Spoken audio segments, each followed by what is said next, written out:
ஜெபம் செய்வோம். எங்கள் அன்பின் பிதாவே, கர்த்தராகிய இயேசு கிறிஸ்துவின் மூலமும் மண்டையிலே வருகிறோம். தந்தையே, இந்த நாளிலே எங்களோடு கூட தந்தையாகிய பரிசுத்த ஆவியானவராகிய சத்திய ஆவியானவராகிய எங்கள் பரலோக தகப்பன் எங்களோடு கூட பேசி ஆராதனை எங்களுக்கு வழிநடத்தி தரும்படியாய், எங்களுக்கு போதித்து வழிநடத்தி தரும்படியாய் கிறிஸ்து இயேசுவின் நாமத்தினாலே தந்தையாகிய ஆவியானவரே தகப்பனை இம்மை பாதம் முனைந்து அழைக்கிறோம். தந்தையே, வருவீராக இவ்வேளையை பொறுப்படுத்திக் கொள்ளுங்க. மண்ணோட்டை மறைத்து கொள்ளுங்க. மாம்சமும் இரத்தமும் வேதத்தில் நீர்கூடாதவைகளும் புறம்பானவைகள் ஒன்றும் ஒரு காலமும் என்னிலே ஒருபோதும் காணக்கூடாதபடி கர்த்தராகிய இயேசு கிறிஸ்துவின் நாமத்தின் அக்கினினாலும் உம்முடைய இரத்தத்தின் அக்கினினாலும் உம்முடைய மன்னிப்பின் அக்கினினாலும் என்னிலே சுட்டரிக்கப்பட்டு போவதாக. தந்தையே, உம்முடைய நாமமும் இரத்தமும் உம்முடைய வார்த்தையும் மன்னிப்பும் கிருபையும் இரக்கமும் தயவும் உம்முடைய கருணையும் கடாட்சியமும் உம்முடைய பேரன்பும் உம்முடைய பலனும் வல்லமையும் உம்முடைய நித்திய ஜீவனும் உம்முடைய நித்திய ஜீவ ஒளியும் உம்முடைய வெளிச்சமும் ஆண்டவரே, அல்லேலூயா. உம்முடைய கிருபா வரங்களும் உம்முடைய பிரசன்னம் உம்முடைய அபிஷேக தைலத்தினாலும் உம்முடைய வரங்களினாலும் உம்முடைய சாரத்தினாலும் சத்துவத்தாலும் சாயலாலும் தந்தையே, அல்லேலூயா, உம்முடைய அக்கினினாலும் அன்பினாலும் தகப்பனே என்னையும் உம்முடைய பிள்ளைகளும் லைவ்ல இணைந்திருக்கிற யாவரையும் நிரப்பி ஆண்டு கொள்ளும், ஆளுகை செய்யும். எங்கள் திரியேக தகப்பனே, உம்முடைய தெய்வீக பிரசனத்திலே நிறைந்து உம்முடைய வார்த்தையின் சத்தியத்தின் ஆழத்தில் இருக்கிற மெய்யான சத்துவத்தை நாங்கள் அல்லேலூயா வாங்கி புசிக்கத்தக்கதாக பானம் பண்ணத்தக்கதாக எங்களுக்கு கிருபை உண்டாவதாக. அல்லேலூயா.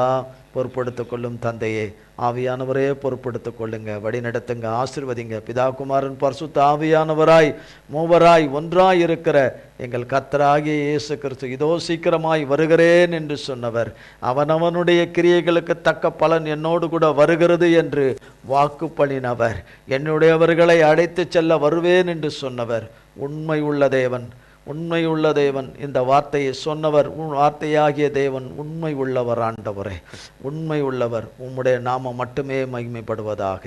இயேசு கிறிஸ்துவின் மூலம் ஜெபிக்கிறோம் பிதாவே, ஆமேன், ஆமேன், ஆமேன். கர்த்தருடைய நாமத்திற்கு ஸ்தோத்திரம். அவர் வருவார், அவர் வெளிப்படுவார்.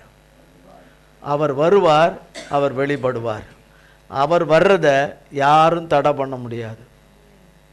அவர் பிள்ளைங்க வாழ்க்கையில் இந்த உலகத்தில் அவரை நம்பி வாழ்ந்து கொண்டிருக்கிற மூளை முடுக்கல உலகத்தில் எந்த மூலையில் இருந்தாலும் அவரை நம்பி அவர் நாமத்தை நோக்கி கூப்பிட்டு அவரைக்காக காத்திருக்கிற பிள்ளைகளுக்கு அவர் வந்தும் போயிட்டும் தான் இருக்கிறார். அவங்க வாழ்க்கையில் அவர் வெளிப்படுகிற காலத்திலே அவர்களுக்கு வெளிப்படத்தான் செய்கிறார். அவர்களுக்கு சொன்ன நல்ல வார்த்தைகளை அவர் நிறைவேற்ற தான் செய்கிறார். அவர்களிலே அவர் எதிர்பார்க்கிற பரிசுத்தம், உண்மை, உத்தமம், சத்தியம், கர்த்தருக்கேற்ற நல் நடக்கைகள், இவைகளையெல்லாம் கர்த்தர் அவருடைய பிள்ளைங்க வாழ்க்கையில் எதிர்பார்க்கிறார். சுயம் என்பது இருக்கக்கூடாது, சுயநலம் என்பது இருக்கக்கூடாது, தன்னலம் என்பது இருக்கக்கூடாது, தன் வழிகள் என்று எதுவும் இருக்கக்கூடாது, தன் பாதைகள் என்று எதுவும் இருக்கக்கூடாது, மாம்சத்தில் இருக்கிற அந்த ஒட்டுண்ணிகள் எதுவுமே இருக்கக்கூடாது. பிள்ளைங்க மேலே அதிகத்தனமான ஒட்டுண்ணி, மற்றவங்க பெற்றவங்க மேலே அதிகம் ஒட்டுண்ணி, இந்த மாதிரி அதிக ஒட்டுண்ணிகளெல்லாம் வச்சு கர்த்தர் பயன்படுத்தவே மாட்டார். கர்த்தராகிய தேவனுக்கு தன்னை விலைக்கரையமாய் கொடுக்கிறவர்களுக்குத்தான் கர்த்தர் தம் வாழ்வில் வைத்திருக்கிற உன்னதமான சித்தத்தையும் நோக்கத்தையும் நிறைவேற்றுவார். அவர் தம்முடைய இருதயத்தில் வைத்திருக்கிற தம் ராஜ்யத்தின் விருப்பங்களை இந்த பிள்ளைங்க வாழ்க்கையில் தான் நிறைவேற்றுவார். இந்த உலக பிரகாரமாக வாழ்கிறது எல்லாமே எனக்கு அவங்க தான், இவங்க தான், சொத்து தான், பணம் தான், என் செல்வம் தான், என் இதுதான் அதுதான், இந்த உலகத்தின் ஐஸ்வர்யத்தின் மேலும் உலகத்தின் மக்கள் மேலும் உலகத்தின் உறவுகள் மேலும் அதிக நம்பிக்கைகளையும் பாசத்தையும் கர்த்தருக்கு மேலே வைக்கிற ஒருவர் மேலிலும் கர்த்தர் தம்முடைய தயவுள்ள சித்தத்தை நிறைவேற்றவே மாட்டார். ஒரு காலமும் அவர்கள் வாழ்க்கையில் வரவும் மாட்டார், வெளிப்படவும் மாட்டார். இம்மைக்குரிய காரியங்களை குறித்தே அதிலேயே லாய்த்து கொண்டு அதிலேயே முங்கி கொண்டு அது இருந்தால் எனக்கு போதும், அது எனக்கு நிம்மதி என்று, ஒருவருக்கு வேலை கிடைத்தால் என்ன படித்து முடித்தால் போதும், எனக்கு அதை விட ஒரு நிம்மதி எதுவும் இல்லை என்று சொல்லுவார்கள். ஆனால் அந்த நிம்மதி கொஞ்ச காலம் தான் இருக்கும். அந்த நிம்மதி படித்து முடிக்கிற நேரத்திலே நல்ல வேலை கிடைக்கணும், நிம்மதி இல்லைன்னு சொல்லுவாங்க. பிள்ளைகளை படிக்க வச்சுட்டா போதும், எனக்கு ஒரு நிம்மதி, எனக்கு ஒரு பெரிய நிம்மதியெல்லாம் வராது. வந்து தோன்றி மறைஞ்சிரும். எனக்கு ஒரு பிள்ளை எனக்கு பிறந்தா போதும், எனக்கு பெரிய நிம்மதி, அது பையனோ பொண்ணோ அப்படின்னு. ஆனால் பொண்ணு பிறந்துட்டு அந்த நிம்மதி கொஞ்சம் தோன்றி மறைஞ்சிட்டு கொடுத்தீங்க ஒரு பையனை கொடுத்துருங்க, பெரிய நிம்மதியாக போயிடும். இதை விட இன்னும் ஒரு பெரிய நிம்மதி, இது கொஞ்சம் நிம்மதி, அது அதை விட பெரிய நிம்மதி. எனக்கு நிம்மதி கிடச்சிடும், எனக்கு பையன் கிடச்சிட்டானா போதும், எனக்கு பையன் இருந்துட்டானா போதும், பையன் கிடச்சிட்டானா போதும், பையன் எனக்கு ஆண்டவர் இருந்துட்டா போதும், எனக்கு தேவன் இருந்துட்டா போதும், நான் அவருக்கு மகளாக இருந்தால் நான் போதும், நான் அவர் மடியில் நான் சாஞ்சிக்குவேன், அவர் நெஞ்சில் சாஞ்சிக்குவேன் அப்படின்னு சொல்கிறதுக்கு எந்த இருதயம் இல்லை, எந்த வாயும் இல்லை. ஆனால் கர்த்தராகிய நிம்மதி, எனக்கு அது இருந்தால் நிம்மதி, எனக்கு இது இருந்தால் நிம்மதி, நான் இதை படித்து முடிச்சுட்டேன்னா நிம்மதி, திரும்ப எனக்கு நல்ல வேலை கிடச்சிச்சுன்னா எனக்கு நிம்மதிம்பாங்க. வேலை கிடச்சிச்சின்னா இதை விட நான் எனக்கு இன்னொரு நல்ல வேலை எனக்கு கிடைச்சி நல்ல சம்பளத்தோடு போனால் எனக்கு நிம்மதி, இப்படி அப்படி போனால் எனக்கு இப்படி நிம்மதி, இதை விட்டுருவாங்க. அதை விட்டுட்டு அடுத்தது போனால் அது எனக்கு நிம்மதி, எனக்கு ஒரு வீடு ஒன்று நல்லபடியாக எனக்கு இருந்துட்டேன்னா எனக்கு அது போதும், எனக்கு வேறு எந்த சுகம் சோதனை எனக்கு வேறு எதுவுமே வேண்டியதில்லைன்னு வேறு நிம்மதின்னு. அந்த நிம்மதி திரும்ப வந்த பிறப்பு கொடுத்தீங்க ஆண்டவரே, அதில் ஏதாவது வருமானம் வரும்படி செய்தால் நிம்மதி, இந்த நிம்மதி போயிடும். அடுத்த நிம்மதிக்கு நிற்பாங்க, எனக்கு கொஞ்சம் வருமானம் வந்துட்டா நிம்மதி, எனக்கு கொஞ்சம் வருமானம் வந்துட்டா நிம்மதி, இந்த வியாதி என்னை விட்டு நீங்கிட்டா எனக்கு நிம்மதி, எனக்கு பெரிய நிம்மதி, பெரிய நிம்மதி. இந்த நிம்மதி நிலைக்கவே நிலைக்காது. எனக்கு இதில் வெற்றி பெற்றுட்டேன், அதில் வெற்றி பெற்றுட்டேன், இதில் வெற்றி பெற்றேன், நான் வெற்றி பெற்றேன்னா போதும் எனக்கு அது நிம்மதி, எனக்கு நிம்மதின்னு. இப்படியெல்லாம் மனுஷர் சொல்லுகிற நிம்மதியெல்லாம், அந்த சமாதானம், அந்த நிம்மதி என்பது நிலைத்திருக்கவே நிலைத்திருக்காது, நிலைத்திருக்காது, நிலைத்திருக்காது. ஊரில் இருக்கிற எனக்கு அந்த சொத்து வந்துட்டுனா போதும், அந்த சொத்து பாகம் எனக்கு வந்துட்டுனா போதும், எனக்கு அதை விட ஒரு நிம்மதி எதுவுமே இல்லை, எனக்கு என்ன இல்லை. இந்த வழக்கில் ஜெயிச்சிட்டானா எனக்கு அதை விட நிம்மதி எதுவுமே இல்லைன்னு, அதை விட நிம்மதி எதுவும் இல்லை, இதை விட எனக்கு நிம்மதி இல்லைன்னு சொல்கிற அந்த நிம்மதியெல்லாம் நிலைத்திருப்பதில்லை. என் மகன் என்னை பார்த்துக்குவான், என் மகன் என்னை பார்த்துக்குவான், குழி தோண்டி புதைச்சிருவாங்க, குழி தோண்டி புதைச்சிருவாங்க. குழி தோண்டி எல்லாரும் குழி தோண்டி தான் புதைப்பாங்க, குழி தோண்டியெல்லாம் புதைக்காமலாம் இருக்க மாட்டாங்க, வெளியில் போட்டு போக மாட்டாங்க, வெளியில் விட்டாங்க. கண்ணை மூடின பிறகு யார் எடுத்து போட்டான்னு யாருக்கு என்ன தெரியும்? கண்ணை மூடின பிறகு யார் வந்தாங்க போனாங்கன்னு என்ன தெரியும்? ஒன்றுமே தெரியாது. கண்ணு முன்னா தேவன் தெரியணும், கண்ணு திறந்திருக்கும் போதும் தேவன் தெரியணும், கண்ணு முன்னாலும் தேவன் தெரியணும். அப்போ யார் தான் வேணும்? தேவன் தான் வேணும். யோவானதின சுவிசேஷம் 14ஆம் அதிகாரம் 27ஆம் வசனம், சமாதானத்தையே உங்களுக்கு வைத்து போகிறேன், என்னுடைய சமாதானத்தையே உங்களுக்கு கொடுக்கிறேன், உலகம் கொடுக்கிற பிரகாரம் நான் உங்களுக்கு கொடுக்கறதில்லை, உங்கள் இருதயம் கலங்காமலும் பயப்படாமலும் இருப்பதாக. சமாதானத்தை உங்களுக்கு வைத்து போகிறேன். எனக்கு அவன் வந்தா சமாதானம், இவ வந்தா சமாதானம், அவன் வந்தா சமாதானம், அதெல்லாம் அந்த சமாதானமே கிடையாது. அது சமாதானம் ஏதாவது ஒன்று ரெண்டு இருந்தால் அதுவும் பிடுங்கிக்கிட்டு போயிடும். எல்லாமே இந்த உலகத்தின் ஐஸ்வர்யம், சொத்து, பணம், காசு இவைகளை சுற்றியே தான் இருக்கும். புகழ், கணம், மகிமை இதைகளை சுற்றியே தான் இருக்கும். இவைகளை சுற்றி நல்ல வேலை, பதவி, அதிகாரம், இதன் அடிப்படையிலே தான் உறவுகளும் பாசங்களும் அன்புகளும் இதன் அடிப்படையிலே தான் இருக்கும். நீங்கள் எதுவுமே இல்லாமல், ஒன்றுமே இல்லாமல், ஒத்த பைசா இல்லாமல், அந்த உலகத்தின் ஐஸ்வர்யம் ஒன்றுமே இல்லாமல் இருங்க, உங்களுக்கு யார் அன்பு காட்டுறாங்க பார்ப்போம், யார் அன்பு காட்டுறாங்கன்னு பார்ப்போம். ஒத்த பைசா உங்களால் யாருக்கும் கொடுக்க முடியல, உங்களுக்கும் அந்த ஒத்த பைசா உங்கள் கையிலையும் கிடையாது, நீங்களும் உங்களுக்கு சந்திக்க முடியாது, அடுத்தவங்களுக்கும் கொடுக்க முடியாது. உங்கள் மேலே யார் பாசத்தை கொட்டுறதுக்கு, அன்பை கொட்டுறதுக்கு, ஆவி கட்டி முத்தம் கொடுக்கறதுக்கு, காலில் விழுந்து ஆசீர்வதிங்கன்னு சொல்கிறதுக்கு யார் வருவா? காலில் விழுந்து ஆசீர்வாதம் வாங்கிறதுக்கு எதுக்கு? சீக்கிரம் போய் சேர்ந்துருவோம், அடி சொத்தை எடுத்துகிட்டு போயிடுறேன்னு. எவ்வளோ சொன்னாலும் தலையில் ஏறாதவங்க இந்த உலகத்தில் நிறைய பேர் இருப்பாங்க. எவ்வளோ சொன்னாலும் அதெல்லாம் எனக்கு ஏறாது, நான் பண்ணுறது பண்ணுவது தான், நான் பண்ணுறது பண்ணுவேன், நான் செய்கிறது தான் செய்வேன்னு சொல்லி சொல்லுது. சமாதானத்தை உங்களுக்கு வைத்து போகிறேன், என்னுடைய சமாதானத்தையே உங்களுக்கு கொடுக்கிறேன். யாருடைய சமாதானம்? சமாதான கர்த்தர் சொல்கிறார், சமாதானம் என்னிடத்துல தான் இருக்குது மகனே, மகளே, நான் தான் உனக்கு அந்த சமாதானத்தை தர முடியும். தேவன் தர சமாதானம் என்பது ஒரு வற்றாத ஜீவநதி. இந்த ஜீவநதியோடு கூட இருக்கிறவர்களுக்கு தான். தேவனோடு இருப்பேன், சாத்தானோடு இருப்பேன், தேவனோடு அன்பாக இருப்பேன், உலகத்தின் மேலேயும் நான் பற்றாக இருப்பேன், நான் சிநேகமாக இருப்பேன் என்றவங்களுக்கு இந்த சமாதானம் கிடைக்காது. இந்த சமாதானம் என்பது தேவன் தருகிற இந்த சமாதானத்தை குறித்து நிறைய வார்த்தைகள் இருக்கு. சமாதான கர்த்தரை குறித்து, சமாதானத்தை உங்களுக்கு வைத்து போகிறேன், என்னுடைய சமாதானத்தையே உங்களுக்கு கொடுக்கிறேன், உலகம் கொடுக்கிற பிரகாரம் உங்களுக்கு கொடுக்கறதில்லை. உலகம் ஒரு சமாதானத்தை கொடுக்குது, சிற்றின்பத்தில் கொடுக்குது, பாவத்தில் கொடுக்குது, விபச்சாரத்தில், வேசித்தனத்தில், இச்சையில் கொடுக்குது, பொருளாசையில் கொடுக்குது, உலகத்தின் ஐஸ்வர்யங்களை சம்பாதிக்கிறதுல கொடுக்கறது, நல்ல வருமானங்களை உண்டு பண்ணிக்கிறதுல கொடுக்குது. என்னென்ன ஒவ்வொரு உரையில் வருது. உறவுக்காரங்க வந்து நல்லா பேசி சம்பாரிச்சுட்டு நல்ல எல்லாம் பண்ணிட்டு தங்களுடைய கிரியைகளையும் ஆவிகளையும் கட்டவிழ்த்துட்டு போகிறவங்க கிட்ட சமாதானம் கிடைக்குது. இந்த சமாதானம்லாம் கிடைக்குதுன்னு நினைக்கிறோம். அந்த சமாதானம் எல்லாம் நம்மை அழிக்கக்கூடிய சமாதானம், நம்மை கெடுத்து போடுகிற சமாதானம், நம்மள நிலைத்திருக்க கூடாதபடி இருக்கிற சமாதானம்.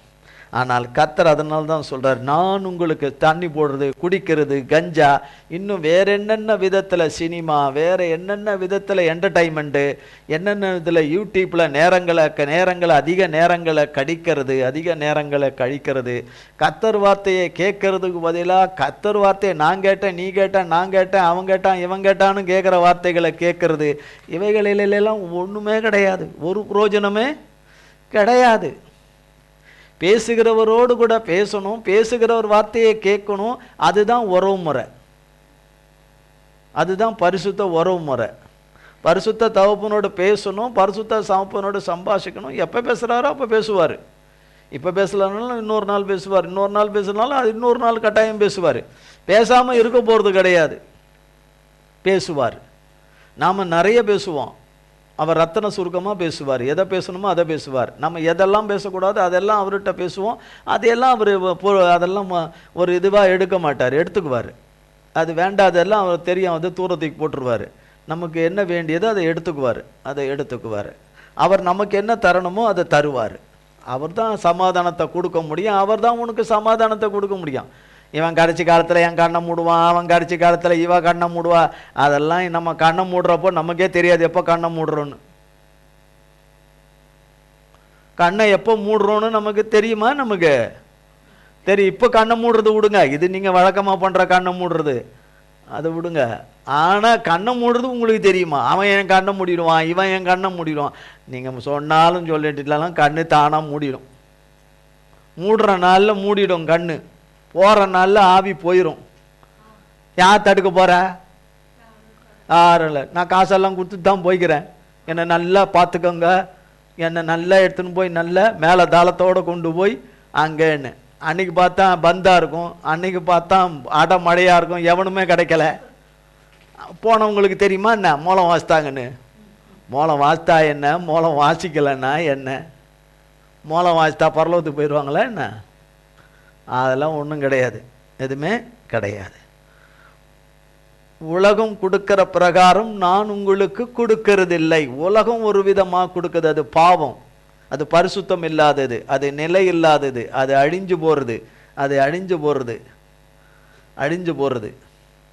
அந்த சமாதானத்தை நான் தரலாம். கொடுக்குற சமாதானம்னா நான் கர்த்தர். நான் கொடுக்குற சமாதானம் என்னைக்கும் நிலைத்திருக்கிற சமாதானம். கஷ்டம், துன்பம், வேதனை, வறுமை இல்லாமல், வியாதி, படுக்க, சத்துருவின் கிரியைகள், சகல விதமான தொல்லைகள், தொந்தரவுகள், எல்லா விதமான அவமானங்களிலும், பாடுகளிலும், இல்லாமையிலும், ஏழாமையிலும் இயற்கைக்கு அப்பாற்பட்ட ஒரு தெய்வீகமான அமைதி, சமாதானம் உள்ளத்தில் வந்து நிரப்புதே, அதுதான் தேவன் கொடுக்கிற சமாதானம். தேவனை நம்பி இருக்கிறவர்களுக்கு தருகிற சமாதானம்.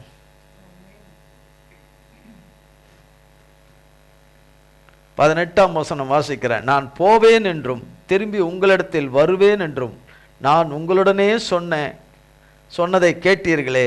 நீங்கள் என்னில் அன்புள்ளவர்களாய் இருந்தால் பிதாவினிடத்திற்கும் போகிறேன் என்று நான் சொன்னதை குறித்து சந்தோஷப்படுவீர்கள்.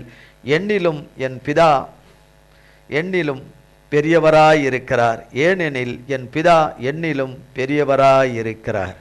நான் போவேன் என்று திரும்பி உங்களிடத்தில் வருவேன்.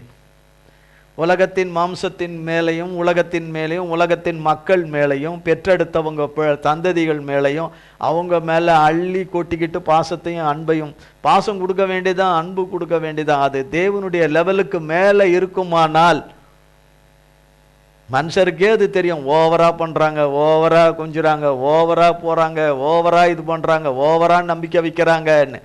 எத்தனை முறை கவுத்தாலும் எத்தனை முறை பாடம் கற்பித்தாலும் அவங்க அது இருக்கிறபடியே இருக்கிறாங்கன்னா அது அவங்களுடைய இது. அது நம்ம ஒன்றும் பண்ண முடியாது. ஆனால் கர்த்தராகிய தேவன் வரும்பொழுது, கர்த்தராகிய தேவன் வரும்போது அவரிலே நிலைத்திருக்கிறவர்கள் மட்டும்தான். அவர்தான் என் வாழ்வின் எல்லாவற்றுக்கும் எனக்கு எல்லாமே அவர்தான். வாயில் சொல்கிறதில்ல, நடக்கையில், கிரியையில், செயல்களில், மனசில், இருதயத்தில், எண்ணத்தில், நினைவில், எல்லாவற்றிலும் அவர் இருப்பாரானால் அவர் வரும்போது நம்மை அழைத்து செல்வது நிச்சயம். அழைத்து செல்வது நிச்சயம். அப்படி இருப்போமானால்னாலே அங்கே டவுட்டு. இருப்போமானால் அவர் அழைத்து செல்வது நிச்சயம். இயற்கைக்கு அப்பாற்பட்ட அந்த தெய்வீகமான சமாதானம் அவருடைய பிள்ளைகளை நிரப்புகிறது. பிலிப்பியர்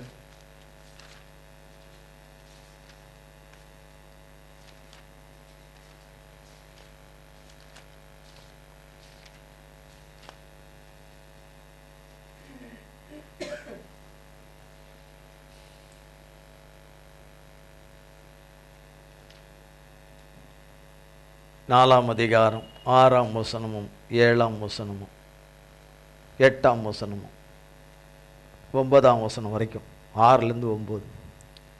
நீங்கள் ஒன்றுக்கும் கவலைப்படாமல் எல்லாவற்றையும் குறித்து உங்கள் விண்ணப்பங்களை ஸ்தோத்திரத்தோடே கூடிய ஜெபத்தினாலும் வேண்டுதலினாலும் தேவனுக்கு தெரியப்படுத்துங்கள். அப்பொழுது எல்லா புத்திக்கும் மேலான தேவ சமாதானம் உங்கள் இருதயங்களையும் உங்கள் சிந்தைகளையும் கிறிஸ்து இயேசுவுக்குள்ளாக காத்து கொள்ளும். கடைசியாக சகோதரரே, உண்மையுள்ளவைகள் எவைகளோ, ஒழுக்கமுள்ளவைகள் எவைகளோ, நீதி உள்ளவைகள் எவைகளோ, கற்புள்ளவைகள் எவைகளோ, அன்புள்ளவைகள் எவைகளோ, நற்கீர்த்தி உள்ளவைகள் எவைகளோ, புண்ணியம் எதுவோ, புகழ் எதுவோ, அவைகளையே சிந்தித்து கொண்டிருங்கள். 9ஆம் வசனம், 4ஆம் அதிகாரம் 9ஆம் வசனம். நீங்கள் என்னிடத்தில் கற்றும் அடைந்தும் கேட்டும் கண்டும் இருக்கிறவைகள் எவைகளோ அவைகளையே செய்யுங்கள். அப்பொழுது சமாதானத்தின் தேவன் உங்களோடு இருப்பார். பாருங்க, அப்போ என்னுடைய சமாதானத்தையே கொடுக்கிறேன் என்று சொன்ன தேவன், யோவான் எழுதின சுவிசேஷத்தில் சொன்ன தேவன், பிலிப்பியர் 4:8 சொல்லப்படுது, கடைசியாக சகோதரரே, உண்மை உள்ளவைகள் எவைகளோ, ஒழுக்கம் உள்ளவைகள் எவைகளோ, நீதி உள்ளவைகள் எவைகளோ, கற்புள்ளவைகள் எவைகளோ, அன்புள்ளவைகள் எவைகளோ, நற்கீர்த்தி உள்ளவைகள் எவைகளோ, புண்ணியம் எதுவோ, புகழ் எதுவோ, அவைகளையே சிந்தித்து கொண்டிருங்கள். நீங்கள் என்னிடத்தில் கற்றும் அடைந்தும் கேட்டும் கண்டும், 3 இருக்குது. நீங்கள் என்னிடத்தில் கற்றும் அடைந்தும் கேட்டும் கண்டும் இருக்கிறவைகளையே அவைகளையே செய்யுங்கள். அப்பொழுது சமாதானத்தின் தேவன் உங்களோடு கூட இருப்பார். சமாதானத்தின் தேவன் உங்களோடு கூட இருப்பார். எப்படி இருப்பார்? என்னிடத்தில்னா கர்த்தர், என்னிடத்தில் கற்றும் அடைந்தும் கேட்டும் கண்டும் இருக்கிறவைகள் எவைகளோ, இவைகள் இருந்தாதான் சமாதான கர்த்தருடைய சமாதானம். சூழ்நிலைகள் எல்லாம் வித்தியாசமாகவும் நமக்கு எதிராகவும், மனுஷர் அத்தனை பேரும் எதிராக இருந்தாலும் கர்த்தர் நம் பட்சத்தில் இருப்பாரானால், கர்த்தர் நமக்கு துணையாய் இருப்பாரானால், கர்த்தர் நமக்கு சகாயராய் இருப்பாரானால் எவனும் எவளும் ஒன்றும் பண்ண முடியாது. கர்த்தருடைய நாமத்தினாலே அது என்ன சவாலோ, என்ன எந்த தப்பிதமான சேலஞ்சுகளோ எல்லாவற்றையும் கர்த்தர் அழிப்பார். சத்துருவின் கிரியைகளை கர்த்தருடைய நாமம் அழிக்கும். கர்த்தருடைய நாமத்தை நாம் கர்த்தருடைய நாமத்தினாலே கட்டவிழ்க்க கர்த்தருடைய நாமம் என்கிற பட்டயம் அதை அழிக்கும். நீ படைத்திருப்பதில்லை, நீ இருப்பதில்லை, நீ வாழ்வதில்லை, நீ நிலைப்பதில்லை என்கிற சொல்லுகளை எல்லாம், அந்த கிரியைகளை எல்லாம், அந்த சாப வார்த்தைகளை எல்லாம், அந்த மரணத்துக்குரிய வார்த்தைகளை, மரணத்தை ஜெயித்த கர்த்தருடைய நாமத்தின் பட்டயம் அதை வேரோடு அழித்து போடும். கர்த்தருடைய நாமத்தினால வேரோடு கூட அழித்து போடும்.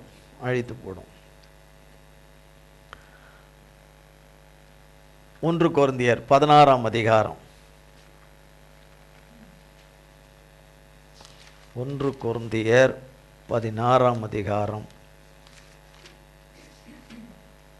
22ஆம் வசனம், பேஜ் 244. ஒருவன் கர்த்தராகிய இயேசு கிறிஸ்துவினிடத்தில் அன்பு கூறாமற் போனால் அவன் சபிக்கப்பட்டவனாய் இருக்க கடவன்.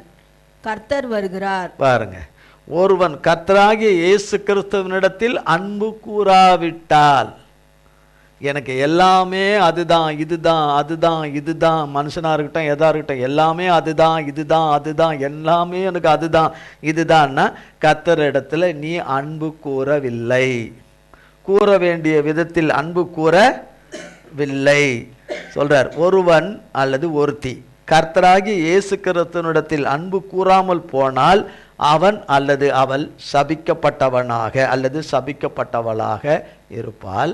கர்த்தர் வருகிறார். யார் வர? கர்த்தர் வருகிறார். விழித்திருங்கள், விழித்திருங்க, ஆடிக்கிட்டு இருக்காதீங்க, ஆடிக்கிட்டு இருக்காதீங்க, மதி மயங்கி போய் இருக்காதீங்க. கடைக்கு போகிறவங்க தான் அப்படி இருக்கிறாங்க, போகக்கூடாத கடைக்கு போயிட்டு வர்றவங்க தான் அப்படி இருக்கிறாங்க. நீங்கள் எங்கே போயிட்டு வரீங்க? எங்கே போயிட்டு வரீங்க? விழித்திருங்க, அதே அதிகாரத்தில் தான். விழித்திருங்க, விசுவாசத்திலே நிலைத்திருங்க, புருஷராய் இருங்க, திடன் கொள்ளுங்கள், திடன் கொள்ளுங்கள் என்று வாசிப்போம். மத்தேயு எழுதின சுவிசேஷம் 25ஆம் அதிகாரம்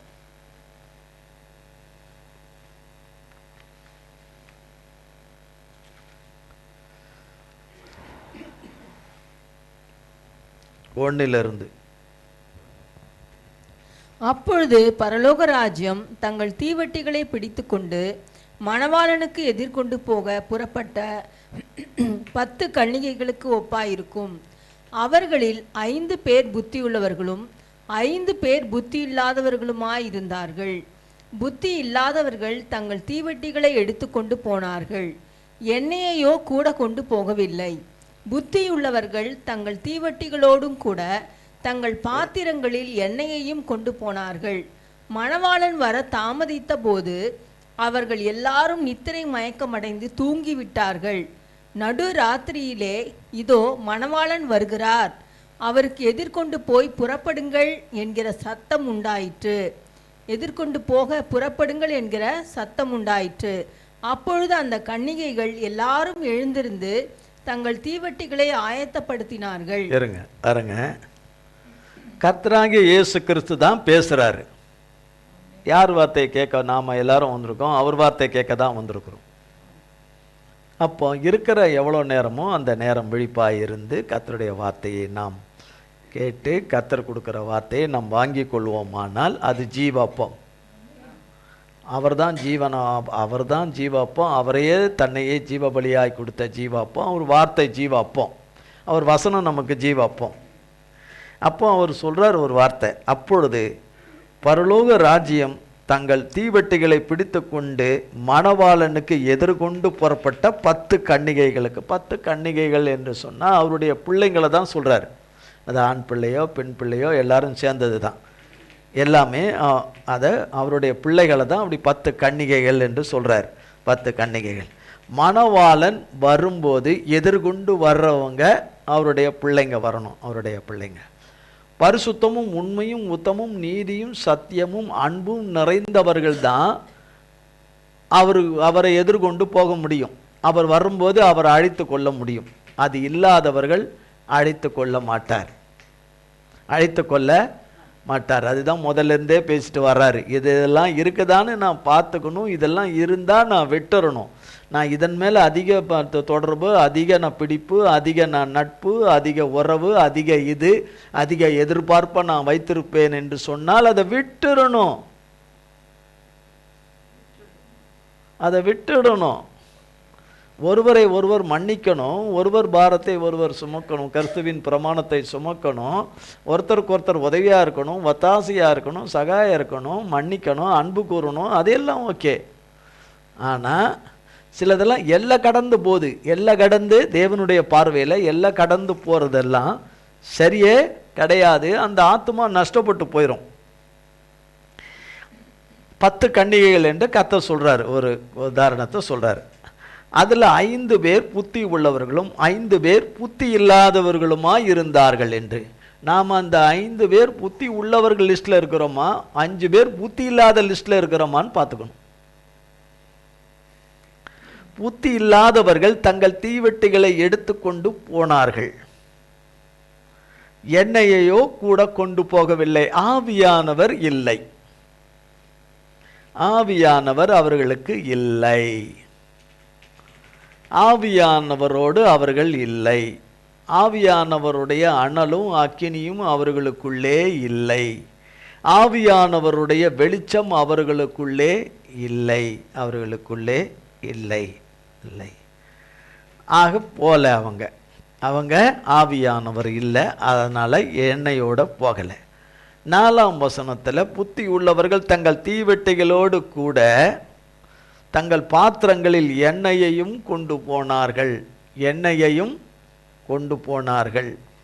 பாத்திரங்களில் அவர்கள் தான் அந்த பாத்திரம். மணவாளன் வர தாமதித்த போது, இங்கேயும் என்ன சொல்லப்படுது, மணவாளன் வர தாமதித்த போது, தாமதித்த போது. கடந்த வாரம் பார்த்தோம், பர்த்திமிலேயு என்கிற ஒரு குருடன் பிறவியிலிருந்தே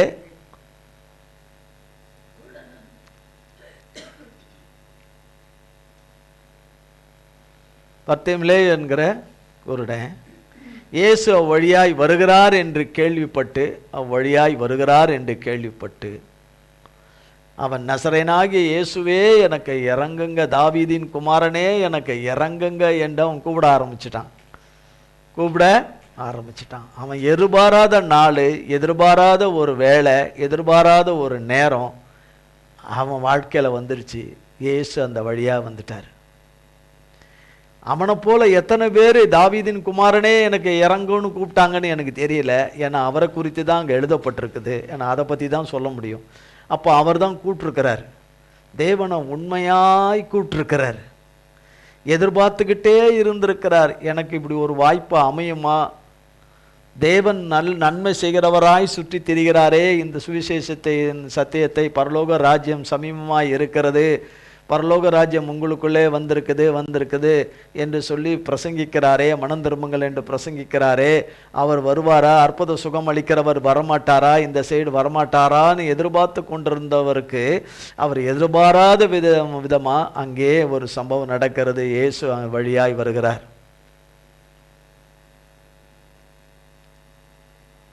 இயேசு வழியாய் வருகிறார் என்று கேள்விப்பட்ட போது அவன் உரத்த சத்தமாய் கூப்பிட்டு இருக்கிறான்.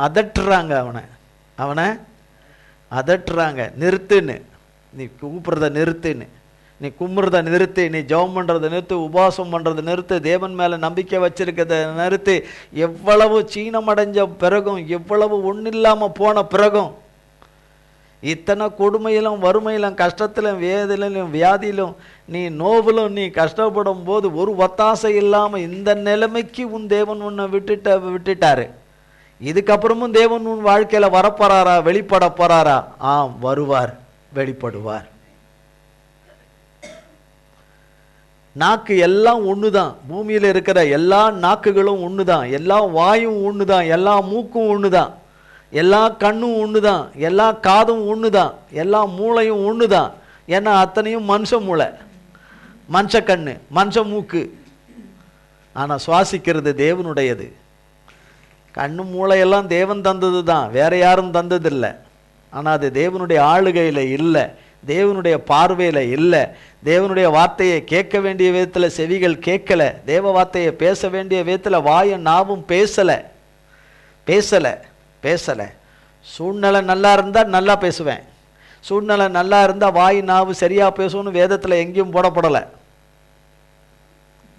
சூழ்நிலை நல்லா இருந்தால் போதும், கஷ்டம் நஷ்டம் எனக்கு எதுவுமே இல்லாமல், வேதனை எனக்கு எதுவுமே இல்லாமல், எந்த பண கஷ்டம் இல்லாமல், எதுவும் இல்லாமல் எல்லாம் இருந்தால் நான் நல்லா பேசுவேன். அப்படிலாம் கிடையவே கிடையாது. கிறிஸ்துவின் ஆவியானவர் உள்ளே இருந்து கிறிஸ்துவின் அன்பு ஒருவனுக்குள்ளே ஊற்றப்பட்டிருக்குமானால், கிறிஸ்துவின் சாரமும் சத்துவமும் சாயலும் உள்ளே இருந்தால் மட்டும்தான் நல்ல விதமாக பேச முடியும், கர்த்தருக்கு ஏற்ற விதமாக பேச முடியும், இல்லைன்னா பேச முடியாது. அப்படி பேசுகிறோமா கொள்கிறோமா, டெய்லி பேசுகிறோமா இல்லையான்னு பார்க்கணும். செத்தவங்களை ஒப்பிட்டு பேசுவதும், கடந்து சென்றவங்களை ஒப்பிட்டு பேசுவதும், காலம் சென்றவங்களை ஒப்பிட்டு பேசுவதும், இந்த உலகத்தில் வேற எங்கேயோ வாழ்கிறவர்களை ஒப்பிட்டு பேசுவது உகந்ததல்ல, கர்த்தருக்கு உகந்ததல்ல. கர்த்தருக்கு அது பிடிக்கவே பிடிக்காது. நாம் ஒருவரை ஒப்பிட்டு பேச வேண்டுமானால் கர்த்தராகிய இயேசு கிறிஸ்துவை தான் நாம் ஒப்பிட்டு பேச வேண்டும். நம் வாழ்வின் ஒரு முன்மாதிரி யாருன்னா ஏசப்பா மட்டும்தான் இந்த உலகத்தில், வேற யாரும் கிடையாது, வேற யாரும் கிடையாது. அவர் என்ன சொல்லியிருக்கிறார் என்பதை தான் பார்க்கணும். அவர் என்ன சொல்லியிருக்கிறார், அவர் என்ன சொல்லியிருக்கிறார், அவர் யார்? என்னை சிருஷ்டித்தவர், என்னை படைத்தவர், என்னை உருவாக்கினவர், என்னை உருவாக்கினவர். என் பாவத்துக்காக, என் அக்கிரமத்துக்காக, என் கீழ்ப்படியாமைக்காக, என் வணங்கா கழுத்துள்ள தன்மைக்காக, நான் செவிகொடாமல் போனவற்றுக்காக, நான் சோரம் போனதற்காக, நான் அழிந்து போகாதபடி சம்பாதித்த மரணத்திலிருந்து, பாவத்திலிருந்து, சாபத்திலிருந்து, அழிவிலிருந்து, ஆக்கினை தீர்ப்பிலிருந்து என்னை மன்னித்து தன் ரத்தத்தை சிந்தி கழுவி என்னை தன் ஜீவனை கொடுத்து என்னை தூக்கி எடுத்துக்கிட்டு வந்தவர். சாத்தான் கையிலேருந்து தூக்கி எடுத்துட்டு வந்தவர், சாத்தான் பிடியிலேருந்து தூக்கி எடுத்துட்டு வந்தவர், மரண பாதாளத்திலேருந்து என்னை தூக்கி எடுத்துட்டு வந்தவர், சாத்தானின் கிரியைகளை, சாத்தானின் தலையை நசிக்கினவர், பிசாசின் கிரியைகளை அழித்தவர், இந்த உலகத்தை ஜெயித்தவர், மரணத்தை ஜெயித்தவர். இந்த உலகத்தில் மரணத்தை யார் ஜெயிக்க முடியும்? அவர் ஒருத்தர் தான் ஜெயித்தவர். அந்த தகப்பன், அந்த தகப்பன் அவர் வர்றதுக்கு தாமதிக்குது. இங்கே சுவிசேஷத்தில் மத்தேயு 25ஆம் அதிகாரத்தில் போடப்பட்டிருக்கு தாமதித்தது. அங்கே பத்துமையை கூப்பிட தத்தர் தாமதிக்கிற காரியத்தை பார்க்கும்போது அவர் தான் உனக்கு காது கொடுத்து கேட்க மாட்டுறாரு, கொல்ல மாட்டுறாரு, உன் ஜபத்தை தான் கேட்கலையே, உன் கண்ணீரை தான் காணலையே, உன் கண்ணீரை தான் அவர் ஏற்றுக்கலையே, உன் பாவத்தை தான் அவர் மன்னிக்கலையே, உன்னை தான் அவர் கண்டுக்கவே இல்லையே. இத்தனை வருஷமாக கண்டுக்காதவர், இத்தனை வருஷமாக உன் ஜபத்தை கேட்காதவர், இத்தனை வருஷமாக உனக்கு இறக்கம் காட்டாதவர் இவ்வளோ கொடுமையாக நடத்துவார், இவ்வளோ கீழ்த்தரமாக நடத்துவார். இல்லை, எங்களுக்கு தேவனை எங்களுக்கு நல்லா தெரியும். எங்களுக்கு தெரிஞ்ச வரைக்கும் இல்லை, எங்களுக்கு தேவனுக்கு, நாங்கள் தேவனை தெரிஞ்சுக்கிட்ட மாதிரி யாரும் தெரிஞ்சவங்க யாரும் கிடையாது, தெரிஞ்சவங்க. அதனால் தேவன் வரமாட்டார். நீ நம்பி இருக்கிற தேவன், நீ உன் ஒரே நம்பிக்கையாய் நம்பி இருக்கிற தேவன் உன் வாழ்க்கையில் வரமாட்டார், அவர் உனக்கு வெளிப்பட மாட்டார் என்று சொல்லுகிற வார்த்தைகள் கர்த்தருடைய நாமத்தினாலே அந்த வார்த்தைகள் நாசமாய் போவதாக, அந்த வார்த்தைகள் கர்த்தருடைய நாமத்தினாலே சபிக்கப்பட்டு போவதாக, அந்த வார்த்தைகள் கர்த்தருடைய நாமத்தினாலே இல்பொருளாவதாக. கர்த்தர் நிச்சயம் வருவார், அவர் பிள்ளைகள் ஒவ்வொருவருக்கும் கர்த்தர் நிச்சயம் வருவார், நிச்சயம் வெளிப்படுவார். அவர் சொன்ன நல்வார்த்தைகளை நிறைவேற்றுவார், நல்வாக்குகளை நிறைவேற்றுவார், தயவுள்ள சித்தத்தை நிறைவேற்றுவார். ஆமென். அது சிறியோராக இருக்கட்டும், நடுத்தர வர்க்கத்தினராக இருக்கட்டும், வாலிபராக இருக்கட்டும், வயோதிகராக இருக்கட்டும், யார் அவரை நம்பி இருக்கிறார்களோ, அவரே தன் நம்பிக்கையாய் கொண்டிருக்கிறார்களோ, சேனைகளின் தேவனாகிய கர்த்தரை தன் நம்பிக்கையாக கொண்டிருக்கிறார்களோ, யாக்கோப்பின் தேவனை தன் துணையாக கொண்டிருக்கிறார்களோ, அவர்களுக்கு அவர் வருவார். அவர் வருவார். அப்போ தாமதித்தாலும் கர்த்தர் கடைசியில் அவன் விடாமல் கூப்பிட்டதுனால அவனுடைய விசுவாசத்தை கண்டு கர்த்தர் நின்றுட்டார். கர்த்தரை நிற்க வச்சுட்டாரு, அந்த பத்துமிலை நிற்க வச்சுட்டாரு. கர்த்தர்கிட்ட கேட்ட சுகத்தை கொடுத்துட்டாரு, கண் பார்வையை கொடுத்துட்டாரு, அற்புதமான சுகத்தை கொடுத்துட்டார். இந்த உலகத்தில் மந்திரம், மாந்திரிகம், செய்வினை, மந்திரம், சூன்யங்கள் இந்த பூமியில் நிலைப்பதில்லை. அதை செய்கிறவர்களும் இந்த பூமியில் நிலைத்திருப்பதில்லை. அதை நம்பி வாழ்க்கையை பெருக்கினவர்கள், செல்வத்தை பெருக்கினவர்கள், அதிலே திளைத்திருக்கிறவர்கள், தலைமுறை தோறும் வேரூன்றி நிற்கிறோம் என்று நாங்கள் அசைக்கப்பட முடியாத நாங்கள் ஆலமர நினைக்கிறவர்களை வேரோட பிடுங்கி போட்டுருவார். எந்த நேரத்திலையும் பிடுங்கி போட்டுருவார் இந்த ஆலமரங்களை. அது நடப்பது நிச்சயம், அது நிறைவேறுவது நிச்சயம். கர்த்தர் வரும்போது, அவர் பிள்ளைகளை ஆசீர்வதிக்க நன்மை செய்ய வரும்போது சத்துருக்களை ஒரு புறம் அழிக்கவும் வருவார். ஓயாமல் கர்த்தருடைய பிள்ளைகளுக்கு துன்பமும் வேதனையும் உபத்திரவத்தையும் பிள்ளைகளுடைய அழிவை விரும்புகிறவர்களை அழிக்க நிச்சயமா வருவார். துன்மார்க்கிறவர்களை, மனம் திரும்பாமல் போகிற துன்மார்க்கனையும் துன்மார்க்கிகளையும் அகங்காரிகளை அழிக்க நிச்சயமா வருவார். கண்டிப்பா வருவார். தப்பிச்சு போகவே முடியாது. துன்மார்க்கர்கள் பூமியிலே நிலைப்பதில்லை. துன்மார்க்கர்களும் ராட்சதர்களும் கொலையர்களும் கொலைபாதகர்களும் கொலை வெறியர்களும் இந்த பூமியிலே நிலைப்பதில்லை.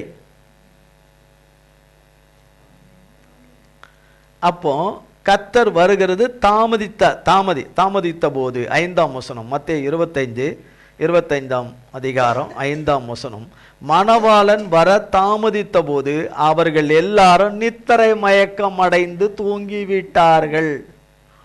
ஐயோ, இப்படிலாம் இருப்பாங்களா? நாங்கள்லாம் எப்படி விழிப்பா இருப்போம்? அப்படி இருப்போம். அப்படியே வச்ச கண்ணை வாங்காமல் அவன் எத்தனை மணி நேரம் ஆனாலும் அப்படியே கண்ணு எரிஞ்சு கீழே விழுந்தாலும் அப்படியே நிற்போம். நாங்கள் அப்படியே நிற்போன்னு இங்கே தூங்கிட்டாங்களாம். அப்போ கர்த்தர் தான் வேணுன்னே தாமதம் பண்ணுகிறார். கர்த்தர் தான் வேணுன்னே தாமதம் செய்கிறார். இது என்ன நடக்குது என்று நடு ராத்திரியில் வந்துட்டார். நடு ராத்திரியில் வந்துட்டார். ராத்திரியிலே இதோ மணவாளன் வருகிறார் என்று அவருக்கு எதிர்கொண்டு போக புறப்படுங்கள் என்கிற ஒரு சத்தம் உண்டாயிற்று. அப்பொழுது 7ஆம் வசனத்திலிருந்து வாசிங்க.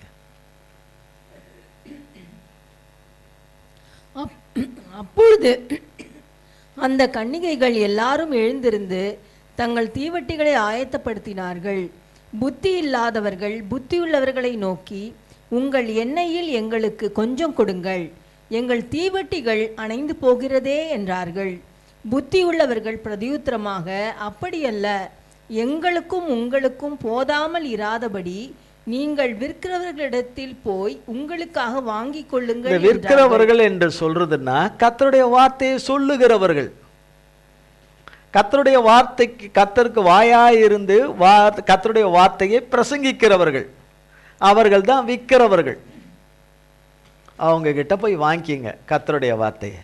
எங்க மணவாளன் தான் வந்துட்டாரு. இதுக்கப்புறம் கர்த்தருடைய வார்த்தையை சத்தியத்தை நான் கேட்டு எப்போ இதாகி எப்போ எனக்கு ஆவியானவர் வந்து எப்போ நான் அது வரைக்கும் தாப்பாங்க வெயிட் பண்ணிட்டு இருப்பாராங்க.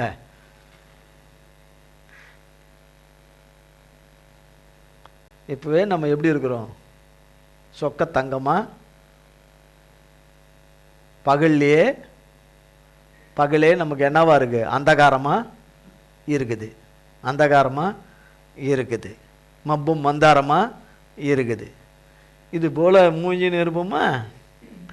மனுஷிகமான முயற்சிகளை செய்யறதுல நம்ம வெளிப்படைய முடியாது. ஆவிலே அனலாய் அக்கினியாய் இருந்தாதான் இருக்க முடியும். இல்லைன்னா சரீரமான முயற்சிகள் இல்லை. எவ்வளோதான் கிள்ளிக்கின்னு நம்ம இதை பண்ணிக்கிட்டு நம்ம உற்சாகம் அடையணும், அதை அடையணும், இப்படி இருக்கணும், அப்படி இருக்கணும், நம்ம இப்படின்னு நம்ம என்னென்னவோ பண்ணிடலாம். பார்த்தா அதெல்லாம் அது வந்து டெம்பரவரி. ஒரு சில நிமிஷங்கள் தான் இருக்கும். அதுக்கப்புறம் அது நிற்காது. ஆவியில தேவ ஆவியானவரால் அக்கினியில் நிறைஞ்சு அனலாய் அக்கினியாய் வெளிச்சமாய் இருந்தாதான் இருக்க முடியும். ஆவி ஆத்மா சரீரம் சிந்தை மனதில் சித்தமுள்ள பார்வையில் சகலவற்றிலும் இருக்க முடியும். எந்த நேரம் எவ்வளோ சோர்வாக இருந்தாலும் அந்த சோர்விலிருந்து தூக்கி எடுத்துக்கிட்டு வரும் தேவனுடைய வார்த்தையாகிய அக்கினி, தேவ வசனமாகிய அக்கினி. அவனுக்குள்ளே அந்த அனல், அந்த அக்கினி பொறி வந்துக்கிட்டே தான் இருக்கும். அது அணையவே அணையாது. தேவன் நிரப்பின அக்கினி அணையவே அணையாது. அபிஷேக அக்கினி அணையவே அணையாது. ஆமின்னு சொன்னால் எங்கன்னா நமக்கு எங்கன்னா ஆவியானவர் கொடுத்துட போகிறான்னு பயப்படுறீங்க. ஆவியானவர் நமக்கு வந்துட்டார்னா நம்ம என்னடா பண்ணுவோம்? நம்ம ஆசைப்படுறதெல்லாம் நடக்காதே, ஆசைப்படுறதெல்லாம் நிறைவேறாதே, நம்ம ஆசைன்னு எதுவுமே இருக்காதே. ஐயோ வேணாம் ஆவியானவர் அங்கேயே இருக்கட்டும்னு. அப்படி தான் இந்த 5 பேர் இருந்துட்டாங்க. இந்த 5 பேர் இருந்து கடைசி நேரத்தில், பாஸ்டர் நீங்கள் சொல்லுங்கள், ஊழியக்காரரே நீங்கள் வார்த்தையை சொல்லுங்கள், அதான் விற்கிறவர்கள் நீங்கள் சொல்லுங்க. டூ லேட் பாருங்க. தீவெட்டிகளை விற்கிறவர்களிடத்தில் போய் உங்களுக்கு வாங்கி கொள்ளுங்கள் என்றார்கள். 10ஆம் வசனம். அப்படியே அவர்கள் வாங்கின போது மணவாளன் வந்து விட்டார். நாங்கள் இப்போ சத்தியத்தை கேட்குறோம், இப்போ நாங்கள் கேட்குறோம், இப்போ நாங்கள் சர்ச்சுக்கு நாங்கள் கரெக்டாக போகிறோம், இப்போ நாங்கள் ஆராதனைக்கு கரெக்டாக போகிறோம், இப்போ நாங்கள் கரெக்டாக போயிடுறோம், இப்போ நாங்கள் கர்த்தர் சொல்கிறபடியெல்லாம் நாங்கள் கேட்குறோம், நடக்கிறோம், கொள்கிறோம். டூ லேட் அடிச்சு போச்சு. மணவாளன் வந்து விட்டார். வருவார் என்று காத்திருந்தார்கள். வர தாமதிக்கிறது போனா அவர் எப்போ வருவாரோ அப்படின்னு நினச்சாங்க. அவர் வந்துட்டார். அவங்க நினைச்ச நேரத்தில் இல்லை, அவர் குறித்த நேரத்தில் வந்துட்டார். அவர் குறித்த நேரத்தில் வந்துட்டார். அவர் யாரை குறித்திருந்தாரோ அந்த 5 கன்னிகைகள் மட்டும்தான், புத்தி உள்ள கன்னிகைகள் தான் அவரோடு கூட போயிட்டாங்க. அவரோடு கூட மணவாளனோட போயிட்டாங்க. இந்த 5 பேரும் வரக்கூடாதுன்னு அவர் நினைக்கல. ஆனால் அவர்களோ அவர் எப்போ வருவாரோ, அவர் வரும்போது நான் அதுக்குள்ளே நான் தயாராகிடுவேன், அதுக்குள்ளே நான் உஜாராயிடுவேன், அதுக்குள்ளேயே நான் பிக்கப் ஆயிடுவேன், அதுக்குள்ளேயே நான் சரிப்படுத்திக்குவேன் அப்படின்னு சொல்லிட்டு அப்படி இருந்தவர்கள் இழந்து போனார்கள். கிறிஸ்துவை, நித்திய ஜீவனை இழந்து போனார்கள். மணவாளன் வந்து விட்டார். ஆயத்தமாய் இருந்தவர்கள் அவரோடு கூட கல்யாண வீட்டுக்குள் பிரவேசித்தார்கள். கதவு அடைக்கப்பட்டது. கதவு அடைக்கப்பட்டது. அவர் வருவாரா பார்க்கலாம், அவர் வெளிப்படுவாரா பார்க்கலாம், அவர் நன்மை செய்வாரா பார்க்கலாம், அவர் சுகத்தை கொடுப்பாரா பார்க்கலாம், அவர் விடுவிப்பாரா பார்க்கலாம், அவர் நல்வார்த்தையை நிறைவேற்றுவாரா பார்க்கலான்றவங்களுக்கு நிச்சயமாக ஒரு நாள் கதவு அடைக்கப்படணும். அது அவர்களுடைய கிரியைகளினாலே, அவர்களுடைய செயல்களாலே, நடக்கைகளாலே, அவர்களுடைய பொல்லாப்பான இருதயத்தினாலே அவர்களுக்கு கதவு அடைக்கப்படுவது நிச்சயம். கதவு அடைக்கப்படுவது நிச்சயம். 11ஆம் வசனம் வாசிங்க. 11-12. பின்பு மற்ற கன்னிகைகளும் வந்து ஆண்டவரே, ஆண்டவரே, எங்களுக்கு திறக்க வேண்டும் என்றார்கள். அதற்கு அவர், உங்களை அறியேன் என்று மெய்யாகவே உங்களுக்கு சொல்லுகிறேன் என்றார். பாருங்க, இந்த இடத்துல அந்த ஒரு வார்த்தையை சொல்றார் கர்த்தர். கேட்குறாங்க, ஆண்டவரே எங்களுக்கு தரங்க, எங்களுக்கு தரங்கன்னு. இப்போ என்ன கேட்க மாட்டாரு? ஜெபத்தை கேட்க மாட்டாரு, விண்ணப்பத்தை கேட்க மாட்டாரு, வேண்டுதலை கேட்க மாட்டாரு, மன்றாட்டை கேட்க மாட்டாரு, கூப்பிடுதலை கேட்க மாட்டாரு,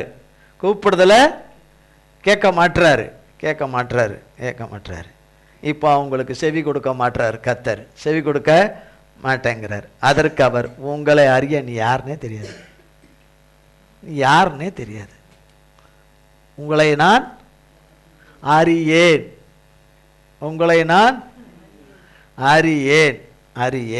நீ யாருன்னே தெரியாது சொல்லிட்டார். அறியேன். அந்த நிலைக்கு போயிடக்கூடாது,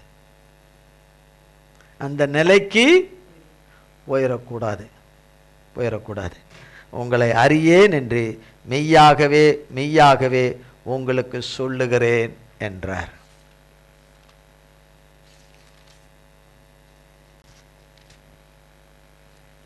மத்தேயு 7ஆம் அதிகாரம்,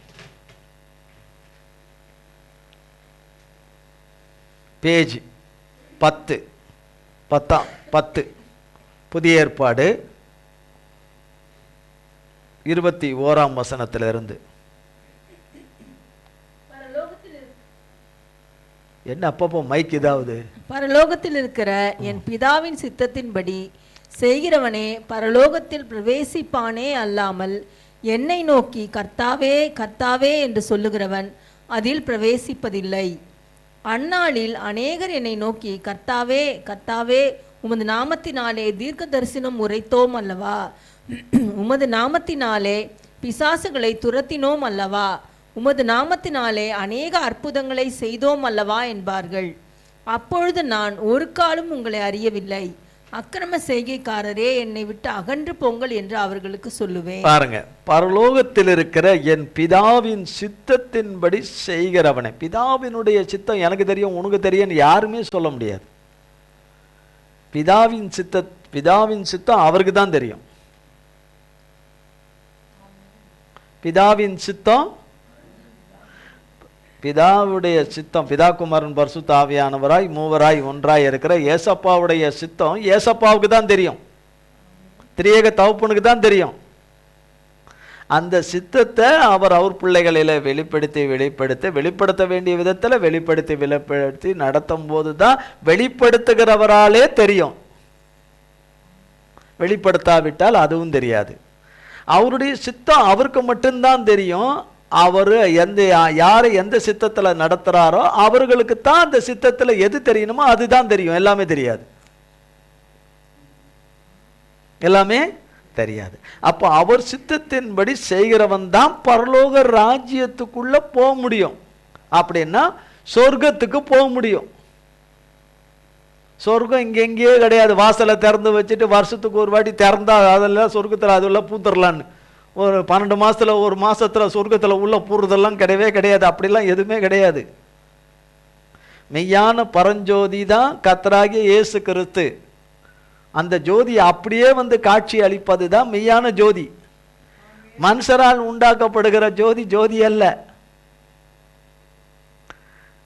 வானத்திலிருந்து தேவனால் உண்டாகிற மெய்யான ஜோதி தான் இந்த பரஞ்சோதி. அவர் தான் என்னைக்குமே பரஞ்சோதியா இருக்கிறவர். அவர் தான் ஜோதி, மெய்யான ஜோதி அவர் தான். அது அணையவே அணையாது. பூமியினுடைய ஜோதி தோன்றி கொஞ்ச நாள் கழிச்சு அந்த ஜோதி முடிஞ்சிரும். இது முடிவில்லாத ஜோதி, பரிசுத்த ஜோதி. கர்த்தராகிய இயேசு கிறிஸ்து என்னும் ஜோதி. இது என்னைக்கும் பிரகாசிக்கிற நீதியின் ஜோதி, உண்மையின் ஜோதி, சத்தியத்தின் ஜோதி, அன்பின் ஜோதி, மன்னிப்பின் ஜோதி, இரக்கத்தின் ஜோதி. இது மன உருக்கத்தின் ஜோதி, தன்னை நம்பி இருக்கிறவர்களை கைவிடாத ஜோதி, தம்முடைய பிள்ளைகளை ஒருபோதும் மறக்காத ஜோதி, சத்துருவின் விருப்பத்துக்கு தம்முடைய பிள்ளைகளை எதிலையும் ஒப்புக்கூடாத ஜோதி, தீமையை நன்மையாய் மாற்றுகிற ஜோதி, மன்னிப்பை தந்து நித்திய ஜீவனை கொடுக்கிற ஜோதி. அந்த மெய்யான ஜோதி தான் சொல்றாரு, என்னை அல்லாம என் சித்தத்தை செய்கிறவன் மட்டும்தான் பரலோக ராஜ்யத்தில். அப்ப சொல்றாங்க, ஆண்டவரே உங்க நாமத்தினால தீர்க்க தரிசனம் சொன்னாமே, இது இப்படி நடக்கும், அது இப்படி நடக்கும், இப்படி நடக்கும், அப்படி நடக்கும்னு நாங்க தீர்க்க தரிசனம் சொன்னோமே. நாங்க சொன்னோமே, தீர்க்க தரிசனம் சொன்னோமே, இப்படி நடக்கும் அப்படி நடக்கும்லாம் நாங்க சொன்னோமேன்னு.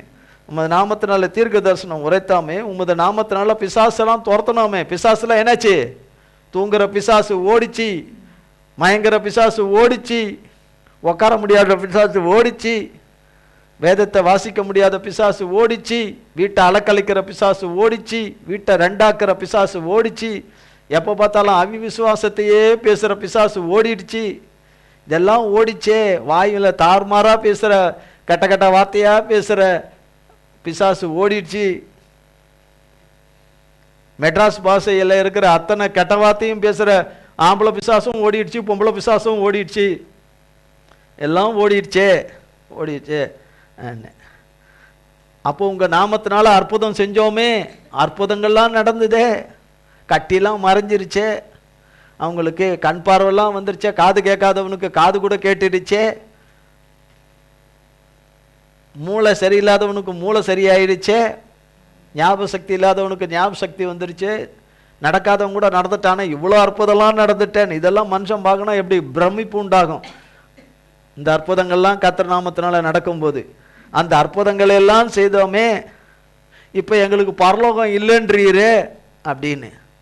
என் நாமத்தினால தான் இதெல்லாம் நடந்தது, ஆனால் நீ என் சித்தத்தை செய்யலையே, என் விருப்பத்தை நிறைவேற்றலையே, என் விருப்பத்தின்படி நடக்கலையே, நீ யாருன்னே எனக்கு தெரியாதுன்றார்.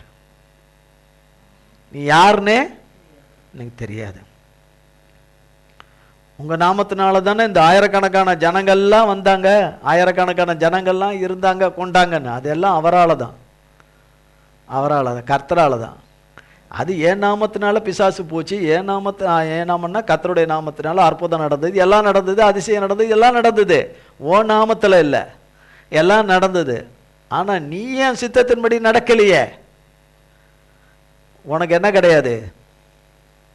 பரலோகம் கிடையாது. நீ யாருன்னே எனக்கு தெரியாது, நீ யாருன்னே எனக்கு தெரியவே தெரியாதுன்னு எழுதியிருக்கிறார். கர்த்தருடைய ஆவியானவரனுடைய நிறைவு உள்ளே வருமானால், தேவனுடைய ஆவி அல்லாத ஆவிகள் கிடையாது. தேவனுடைய மெய்யான பரிசுத்த ஆவியானவருடைய அக்கினி ஆவியானவர், அக்கினிமயமான ஆவியானவர் உள்ளே வந்துட்டா அது ஆவியவே அவியாது, அது அணையவே அணையாது. அது இல்லாததுனால தான் ஆங்கரில் போட்ட சட்டையை போல தொங்கிக்கிட்டு கிடக்கிறோம், தொங்கிக்கிட்டு இருக்கிறோம், தொங்கிக்கிட்டு ஆர்டிஃபிஷியல் போல நாம் செயல்படுறோம். கடைசியாக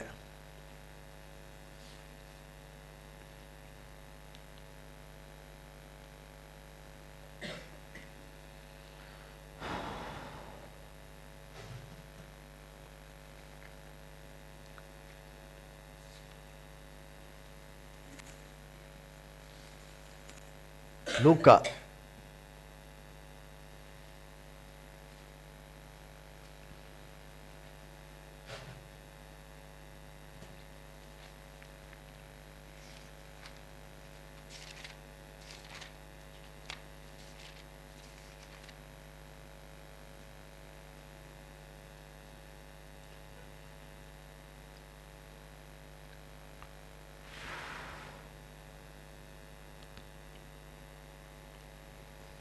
7ஆம் அதிகாரம்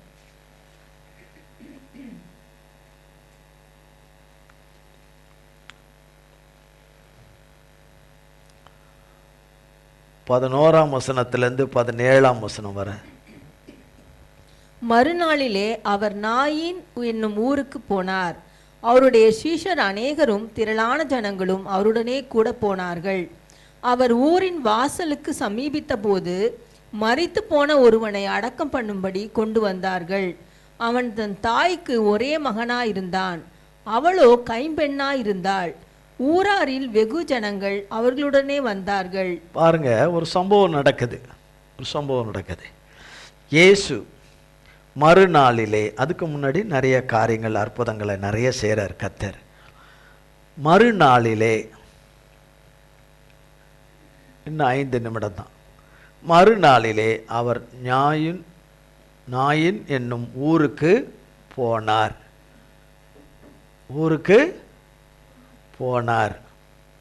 அவருடைய சீஷர்களும் அநேகரும் திரளான ஜனங்களும் அவரோடு கூட போனாங்க. ஆயிரக்கணக்கான பேர் அவர் கூட இருக்காங்க. எத்தனை பேர்? ஆயிரக்கணக்காரனா நம்ம இருக்கிற இந்த இடத்துக்குள்ள அடைக்கிறலாம்.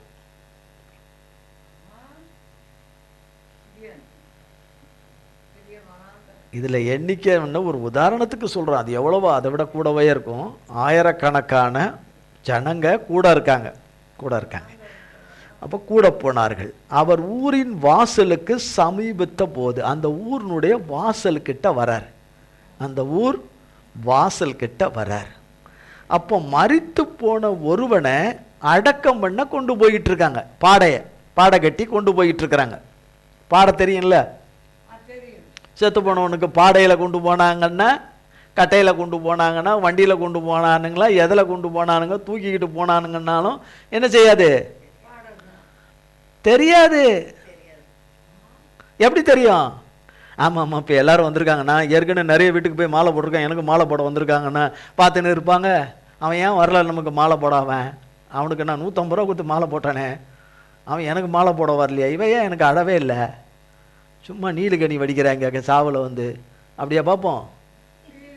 ஒன்றும் தெரியாது, ஒன்றுமே. ஐயோ குளிருது, ஆஃப் பண்ணு நான் சொல்ல முடியும்? அங்கே ஐஸில் வச்சுருப்பாங்க, நல்ல ஐஸு, நல்ல கரண்ட் ஏறிக்கிட்டு இருக்கும், அப்படியே விரைச்சி போயிருக்கும். அப்படியே ஆஃப் பண்ணு அப்படின்னு நான் சொல்ல முடியும்? இல்லை, ஒரு வார்த்தை எந்திரிச்சு ஆஃப் பண்ணிவிடுமான்னு சொல்லிட்டு படுத்துக்க முடியும்? இல்லை, அப்படி சொன்னால் தான் யாராவது இருப்பாங்களாங்க? சரி, அப்படியே நீங்கள் எந்திரிச்சு நின்று கண்ணாடி பெட்டியை தட்டி கொஞ்சம் ஆஃப் பண்ணுப்பான்னு சொன்னால் யாராவது அந்த இடத்துல இருப்பாங்களா?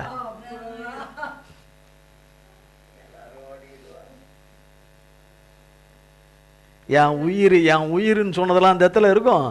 பிசாசு உள்ள நின்று கூப்பிடுதுன்னு சொல்லிட்டு, உண்மையாக உயிர் வந்தாலும் கூட அந்த கண்ணாடி பெட்டியை திறக்க மாட்டாங்க. உண்மையிலே உயிர் வந்துட்டா கூட கண்ணாடி பெட்டி திறக்க மாட்டாங்க. ஆவி உள்ள இருக்குது, திறக்காதன்னு போட்டு அமுக்குன்னு. உயிர் வந்துட்டா கூட யாரும் நம்ப மாட்டாங்க. கண்ணாடி பெட்டி இல்லைன்னா அடிப்பாங்க. ஆவி படு முதலாவது, படு முதலாவதுன்னு.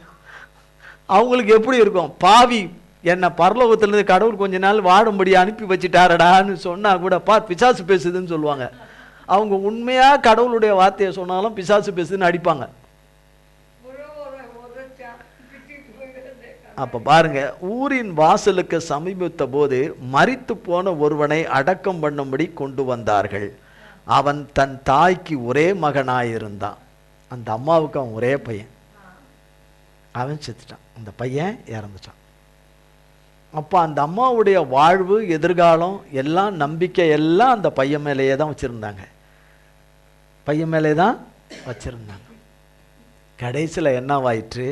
அவங்க நம்பிக்கை பொய்த்து போயிடுச்சு. அவங்க வாழ்க்கையில் இருந்த சந்தோஷம், சமாதானம் எல்லாம் வேரோடு பிடுங்கப்பட்டு போயிடுச்சு, பிடுங்கப்பட்டு போயிடுச்சு. வாழ்க்கையில் இருள் வந்துருச்சு, இருட்டு வந்துருச்சு. சாதா இருட்டு இல்லை, இருட்டு வந்துட்டு இனி அவங்களுக்கு உலகமே வெறுத்து போச்சு. இனி இல்லை, அவனே போயிட்டான், இன்னைக்கு என்ன வாழ்வில் என்ன இருக்குது என்கிற நிலைக்கு அந்த தாய் மிகுந்த கண்ணீரின் வேதனையில் அந்த துடியா துடிச்சுக்கிட்டு அழுதுகிட்டு வந்திருப்பாங்க. அந்த அம்மாவுக்கு கணவர் இல்லை, அந்த அம்மாவுக்கு கணவர் இல்லை. அதாவது அந்த பையனை விடைக்க அப்பா இல்லை, அவர் இறந்துட்டுருப்பார் போல இருக்கு. இல்லை, கைம்பெண்ணமாய் இருந்தால். அந்த ஊர் ஜனங்க நிறைய ஜனங்க, இது தேவனோடு வர ஜனம் ஆயிரக்கணக்கான ஜனம் ஒன்று, சாவுக்கு வர ஜனம் அது ஒரு பக்கம் நிறைய ஜனம், அந்த ஊர் ஜனம் முழுசும் வருது. அப்போ இதெல்லாம் கர்த்தர் பார்க்குறாருங்க, கர்த்தர் பார்க்குறார். அவர் வாழ்ந்த காலத்தில், ஊழியம் செய்த காலத்தில் எத்தனையோ பேர் மறிச்சிருப்பாங்க, எத்தனையோ பேர் இருந்திருக்கும். ஆனால் எல்லாருடைய இதுலேயும் இந்த இந்த இந்த ஒரு பெரிய காரியம் நடக்கிறதில்ல. ஆனால் கர்த்தராகிய தேவன் அந்த தாயை பார்த்துருப்பார். அந்த தாயின் கண்ணீர் அந்த அவருடைய இருதயத்தை தொட்டுருச்சு. கண்ணீர் வடிக்கிற எல்லாருடைய கண்ணீரும் தேவனுடைய இருதயத்தை தொடாது, தொடாது. அவங்க எதுக்கத்தாலும் அழுறவங்கன்னு இருப்பாங்க ஒரு சிலர் நீலி கண்ணீர் வடிப்பாங்க. கண்ணீர்லே நீலி கண்ணீர், தேவையான நேரத்துக்கு வடிக்கிற கண்ணீர், என்ன நடக்கிற கண்ணீர். சும்மா இருக்கிற ஆளை கழிப்பு ஊறுத்துக்குன்னு ஒரு கண்ணீர், கழிப்பு ஊறுத்துக்குன்னு ஒரு கண்ணீர் அப்படின்னு ஓன்னு சொல்லிட்டு ஓனாதுன்னா அந்த வீட்டுக்காரர் அலறி ஐயோ என்னாச்சா ஏதாச்சா அப்படின்னு சொல்லிட்டு அவர் அங்கே ரூமை கதவை சாத்திக்கிட்டு ஆண்டவரேன்னு அது பார்த்தீங்கன்னா உட்காந்து பொறி உருண்டை தின்னு சாக்லேட் தின்னுட்டு உட்காந்துன்னு இருக்கும். அது அவருங்க உட்காந்து கத்திக்கின்னு எடுப்பார், இயேசுவேன்னு கர்த்தராகிய தேவன் பாருங்க, உண்மையான கண்ணீர் தேவனுடைய இருதயத்தை தொடுது. மரித்தவங்க அந்த துக்கத்தில் அழதான் செய்வாங்க, உண்மையிலே அழதான் செய்வாங்க, கதறுவாங்க. ஆனால் இது அதற்கெல்லாம் அப்பாற்பட்ட விதத்தில் இருக்குது. 13ஆம் வசனம் சொல்லுகிறது, கர்த்தர் அவளை பார்த்து அவள் மேல் மனது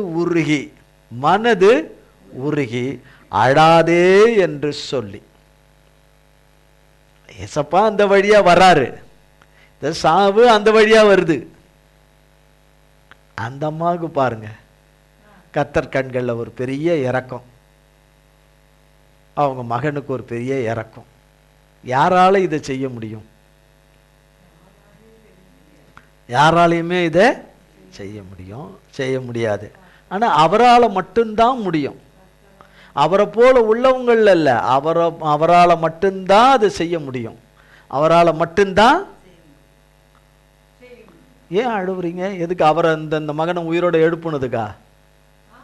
எதுக்கு அழுவுறீங்கன்னு? இந்த மகனை உயிரோட எழுப்புனதுக்கா? அந்த அம்மாவை அப்பயே அழ விட்டுருக்கலாமே நீங்கள். தொடர்ந்து இன்னும் 2 நாள் அழுதுட்டு முடிஞ்சிடும் அந்த அம்மா. அப்புறம் கொஞ்ச நாள் கழிச்சு அந்த அம்மாவே போயிடும் அப்படின்னு அவன் பாருங்க. யோவான் 11ஆம் அதிகாரத்தில் இருக்குது, இயேசு கண்ணீர் விட்டாருண்டு. லாசரு இறந்துட்டான்னு அவனு இந்த கல்லறை வரும்போது அங்கே இருக்கிற ஜனங்க மார்த்தாள் மரியாள்லாம் கதறி ஆடும்போது, ஆண்டவரே நீர் இருந்திருப்பீரானால் என் சகோதரன் மரித்திருக்க மாட்டான் என்று அவர்கள் கதறும்போது, அப்போ அவர் இயேசு அங்கே அதை கண்டு கண்ணீர் விட்டாருண்டு. அவர் இயேசு மற்ற ஜனங்க யூதர்கள் சொல்லுகிறாங்க, அங்கே உள்ள ஜனங்கள் யூதர்கள் சொல்லுகிறார்கள், இயேசு எவ்வளவாய் லாசருவை நேசித்திருப்பார் என்று. அவர் சாக விட்டிருக்க கூடாதா? இப்போ எவ்வளோ அற்புதங்களை செய்தாரே, ஏன் அவனை பிழைக்க வைத்திருக்க கூடாதான்னு பேச ஆரம்பிக்கிறாங்க. அந்த இடத்துல தான் கர்த்தர் கண்ணீர் விட்டார் என்று இருக்கு. இந்த இடத்துல மனது உருகி, அப்போ இங்கேயும் கர்த்தருடைய கண்களில் கண்ணீர் வரதான் செய்யுது, கண்ணீர் வரதான் செய்யுது. அப்போ மனது உருகி அழாதேன்னு சொல்லிட்டாருன்னு சொன்னாலே எதுக்கு அழுகுறாங்களோ அந்த காரியத்துக்கு கர்த்தர் ஒரு பெரிய காரியத்தை செய்துட்டாருன்னு அர்த்தம். இப்போ அழாதன்னு சொல்லிட்டாரு. என்ன நினைப்போம்? அழாத என்ன? ஒரு இறந்த வீட்டில் ஒரு இருக்கும்போது என்ன சொல்லுவாங்க?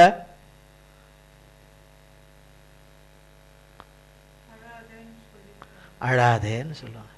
பக்கத்தில் என் அழாதே எப்படிப்பா இருப்பாங்க? சரியான ஆளாக இருக்கிற, கொஞ்ச நேரம் அழ விடு. அழுது முடிச்சிட்டாங்கன்னா அந்த துக்கம் அவங்கள விட்டு கொஞ்சம் குறைஞ்சிரும், இந்த வேதனை கொஞ்சம் குறையும். பாவம் அவங்க துக்கம், அவங்களோட வேதனை அவங்களுக்கு மறைய மட்டும் கொஞ்சம் அழட்டும், விட்டுருப்பான்னு. சிலர் இல்லை ரொம்ப நேரம் அழுகுறாங்க, அவங்க உடம்புக்கு ரொம்ப நல்லதில்லை அப்படின்னு சொல்லி ஆறுதல் படுத்துவாங்க. இது வெறுமனே ஆறுதல் படுத்தி போகிற வார்த்தை அல்ல, அழாதே என்று சொல்லி, அழாதே என்று சொல்லி. இன்னொரு இடம் இருக்குது சுவிசேஷத்தில். கர்த்தராகிய தேவன் மரியாளுக்கு முதல் தரிசனமான இடத்துல அவளும் அழுது விழுந்திருக்கும் போது, அவரை எங்கே வச்சிருக்கீங்களோ, அவரை தோட்டக்காரர் என்று எண்ணி எங்கே வச்சிருக்கீங்களோ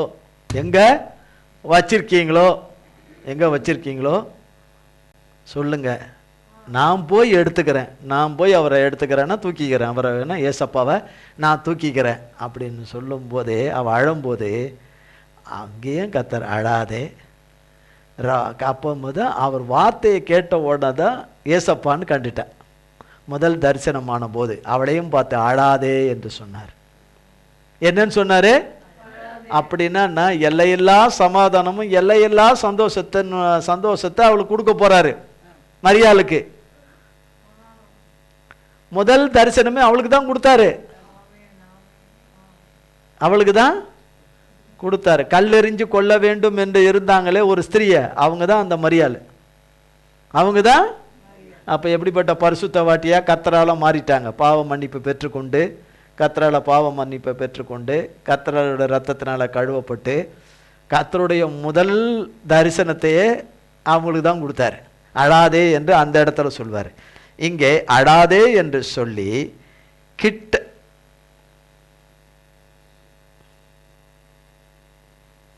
14ஆம் வசனமும் 15ஆம் வசனமும், கிட்ட வந்து பாடையை தொட்டார், அதை சுமந்தவர்கள் நின்றார்கள். அப்பொழுது அவர், வாலிபனே எழுந்திரு என்று உனக்கு சொல்லுகிறேன் என்றார். மரித்தவன் எழுந்து உட்கார்ந்து பேச தொடங்கினான். அவனை அவன் தாயினிடத்தில் ஒப்புவித்தார். அழாதேன்னு சொன்னாரு, என்னடா அழாதேன்னு சொல்றாரு நினைச்சிருப்பாங்க. என்னன்னு சொல்லியிருப்பாங்க? அப்புறம் அவரோடு கூட வந்த ஆயிரக்கணக்கான ஜனங்களும், சாவுல வந்த ஜனங்களும் என்ன நடக்குதுன்னு பார்த்துட்டு இருந்திருப்பாங்க இல்லையா? என்ன நடக்குதுன்னு பார்த்துட்டு இருந்திருப்பாங்க. பாடையை தொட்டாரு. அவருடைய ஜீவனின் வல்லமை அந்த உள்ள போயிருச்சு. பாடை வழியா யாருக்கு போயிருச்சு? பாடையை தான் தொட்டாரு, அவன் உயிரோட வந்துட்டான். அவன் உயிர் அவனுக்குள்ள வந்துருச்சு, அவன் ஜீவன் அவனுக்குள்ள ஜீவாதிபதியால வந்துருச்சு. அந்த தாய் ஏசப்பாட்ட கேட்டாளா? இந்த வழியா ஏசப்பா வராரு, என் மகனை எனக்கு தாங்க, எனக்கு மீட்டு கொடுங்க, அவனை உயிரோட கொடுங்க, எனக்கு திரும்ப கொடுங்க அந்த கேட்டாங்களா அந்த தாய்? இல்லை அங்கே வந்தவங்க யாராவது ரெக்கமெண்டேஷன் பண்ணாங்களா? இல்லை, ஏசப்பா முடிவெடுத்துட்டாரு. ஏசப்பா முடிவெடுத்துட்டாரு. இப்ப அவர் முடிவு எடுத்துட்டது அங்க இருக்கிற ஆயிரக்கணக்கான ஜனங்க சொன்னாலும் நிறுத்திடுவாரா? அது போல அவர் பிள்ளைங்களுக்கு அவர் முடிவு எடுத்ததில் அவர் வருவார். முடிவு எடுத்தவங்களுக்கு வருவாரு, வெளிப்படுவார். நிச்சயமாய் அவர் முடிவு எடுத்தத அந்த முடிவை யாராலையும் மாற்ற முடியாது. அதே போல சத்துருக்களை அழிப்பதற்கு வருவேன் என்று சொன்ன முடிவை யாராலையும் மாற்ற முடியாது. ஆமே, மாற்ற முடியாது. இப்ப பாருங்க, வாலிபனே எழுந்திரு என்று உனக்கு சொல்லுகிறேன். வாலிபனே எழுந்திரு என்று உனக்கு சொல்லுகிறேன் என்றார். மரித்தவன் எழுந்து உட்காரும் போது அங்கே ஆயிரக்கணக்கான ஜனங்களுக்கு எப்படி இருந்திருக்கும்? அதை தான் கொஞ்சம் நேரத்துக்கு முன்னாடி சொன்னேன். அடிப்பானுங்க, எந்திரிச்சாலும் பிசாச்சு வந்துருச்சு அது வந்துச்சுன்னு அடிப்பானுங்க, படும்பானுங்க, படுன்பானுங்க, இல்லை பிடிச்சி கட்டிடுவானுங்க என்ன. அப்போ அந்த எவ்வளோ பெரிய பிரமிப்பு உண்டாயிருக்கும், எப்படிப்பட்ட ஒரு அதிர்வலை உண்டாயிருக்கும், பயங்கரமான அதிர்வலை உண்டாயிருக்கும். அந்த தாய்க்கு எல்லையில்லாத சமாதானமும் சந்தோஷமும் அந்த தாய்க்கு. நான் உங்களுக்கு உலகம் கொடுக்கிற பிரகாரமாக கூட சமாதானத்தை சொன்னார். உலகம் கொடுக்கிற ஒரு சமாதானம் இருக்கான, தேவன் கொடுக்கிற சமாதானம் வேற. அப்போ தேவன் இந்த மகளுக்கு அழாதே என்று சொன்ன வார்த்தையில் எத்தனை சத்தியம் நிறைந்ததா இருக்குது, எவ்வளோ பெரிய சமாதானம், எவ்வளோ பெரிய எல்லையில்லா சந்தோஷம், மகிழ்ச்சி. தன் வாழ்வே தம் மகனை தான் நினச்சிக்கிட்டு இருந்த அந்த மகளுக்கு இப்போ என் வாழ்வே இயேசுதான் வந்துட்டு இருப்பாங்க. அவங்க வந்துட்டு இருப்பாங்க. அந்த மகனும் வந்துட்டு இருப்பாரு. மகன் வந்துட்டார். அந்த மகனை திரும்ப கொடுத்துட்டாரு. இதை அவர் ஒருத்தரால் தான் செய்ய முடியும். அது போல மரித்த யாவையும் உயிரோட எழுப்பி கொண்டு வந்து கொடுக்க வருவார், வெளிப்படுவார். மரித்தவைகளாய் காணப்படுகிற யாவும் அவராலே உயிரடையும்படி அவருடைய பிள்ளைகள் பெற்றுக்கொள்ளும்படி அவர் வருவார், வெளிப்படுவார். கர்த்தர் இந்த வார்த்தைகளை நம் ஒவ்வொருவருக்கும் ஆசீர்வதிப்பாராக. ஆமென், ஆமென், ஆமென். ஜெபம் செய்வோம். எங்கள் அன்பின் பரலோக பிதாவே, கர்த்தராகிய இயேசு கிறிஸ்துவின் மூலம் உம்மண்டலே வருகிறோம். தந்தையாகிய தேவனை, இந்த நாளிலும் வேளிலும் உம்முடைய தெய்வீகமான பிரசன்னத்தினாலே நிரப்பி, உம்முடைய வல்லமையின் அக்கினினாலே நிரப்பி, உம்முடைய அக்கினி அபிஷேகத்தினாலே நிரப்பி, வற்றாத ஜீவநதியே, சிங்காசனத்திலிருந்து புறப்பட்டு வருகிற நதியாகி உம்முடைய ஆவியானவருடைய கிருபையின் நதியினாலே நிரப்பி, இந்த நாளிலே எங்களோடு கூட நீர் பேசி வழிநடத்தி ஆசீர்வதித்த உம்முடைய ஒவ்வொரு நல் வார்த்தைகளுக்கும், ஜீவ வார்த்தைக்கும், சத்திய வசனத்துக்கும், சத்திய வெளிப்பாடுகளுக்கும் கோடி கோடி கோடி ஸ்தோத்திரம். அப்பா, நீர் வருவீர், கட்டாயம் உம்முடைய பிள்ளைகளாகி எங்கள் ஒவ்வொருவருக்கும் நீர் வருவீர், வெளிப்படுவீர். அதற்காய் ஸ்தோத்திரம், ஸ்தோத்திரம், ஸ்தோத்திரம், ஸ்தோத்திரம், ஸ்தோத்திரம் தகப்பனே. இந்த நாளின் ஆராதனை எங்கள் ஒவ்வொருவருக்காய் நீர் ஆசீர்வதித்து கொடுத்த மேலான கிருபையின் தயவுக்காகவும், லைவில் இணைந்து கேட்ட பிள்ளைகள் ஒவ்வொருவருக்கும் நீர் பாராட்டின கிருபையின் வார்த்தைக்காகவும், ஆண்டவரே உம்முடைய நாமம் மகிமைப்பட்டதற்காகவும் கோடி கோடி கோடி கோடி ஸ்தோத்திரம். உம்முடைய கல்வாரி இரத்தத்துக்குள்ளே எங்கள் அத்தனை பேரையும் ஒப்பு கொடுக்கிறோம். இயேசு கிறிஸ்துவின் மூலம் ஜெபிக்கிறோம் பிதாவே. ஆமேன், ஆமேன், ஆமேன். என் ஆத்துமாவே கர்த்தரை ஸ்தோத்ரி, என் முழு உள்ளமையர் பரிசுத்த நாமத்தை ஸ்தோத்ரி. என் ஆத்துமாவே கர்த்தரை ஸ்தோத்ரி, கர்த்தர் செய்த சகல உபகாரங்களை மறவாதே. ஆமேன், ஆமேன், ஆமேன். கர்த்தராகிய இயேசு கிறிஸ்துவின் கிருபையும், பிதாவாகிய தேவனுடைய அன்பும், பரிசுத்த ஆவியானவருடைய அந்யோன்ய ஐக்கியமும் பராமரிப்பும் பாதுகாவலும் என்றென்றைக்கும் நம் அனைவரோடு கூட சதா காலங்களுக்கும் நிலைத்திருப்பதாக. ஆமேன், ஆமேன், ஆமேன். இயேசுவின் ரத்தம் ஜெயம். இயேசுவின் பரிசுத்த நாமத்திற்கே ஸ்தோத்திரம். God bless you.